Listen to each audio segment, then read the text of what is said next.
క్రీస్తునందు మీ అందరికీ శుభములు. అపోస్తుల కార్యములు 13వ అధ్యాయం 2వ వచనం. వారు ప్రభువుని సేవించుచు ఉపవాసము చేయుచు పరిశుద్ధాత్మ బర్నబా సౌలును పిలిచిన పని కొరకు వారిని ప్రత్యక్షపరచుకోవడం వారితో చెప్పాను. ప్రభు పని కొరకు ప్రత్యక్షపరచుకోండి, సాక్షులుగా జీవించండి.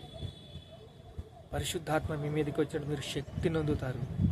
యూదాలోని సమరియలోను ఉదయంత వరకు సాక్షులుగా ఉంటారు.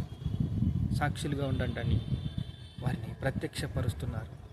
అంతటా వారు ఉపవాసం ఉండి ప్రార్థన చేసి వారి మీద చేతులుంచి వారిని పంపించిరి. కాబట్టి పరిశుద్ధాత్మ చేత పంపబడిన సెలూకయుకు వచ్చి అక్కడ ఉండి ఓడ ఎక్కి క్రుప్పాకు వెళ్ళారు. క్రుప్పాకి సేవకు వెళ్ళారు. వారు సొలొమోనిగా ఉండగా యూదులు సమాజ మందిరంలో వాక్యము ప్రచురించుచుండిరి. యోహాను వారికి ఉపచారం చేయువాడయుండెను. వాక్యము బోధిస్తున్నారు. వాక్యము వెలుగండి. ఆది యందు వాక్యముండెను, వాక్యము దేవుని యొద్ద ఉండెను, వాక్యము వెలుగయ్యుండెను, వాక్యమే దేవుడయ్యుండెను. వాక్యము బోధిస్తున్నారు. ఈరోజు వాక్యము బోధిస్తూ దేవుని శక్తిని పొందుకుంటున్నారు.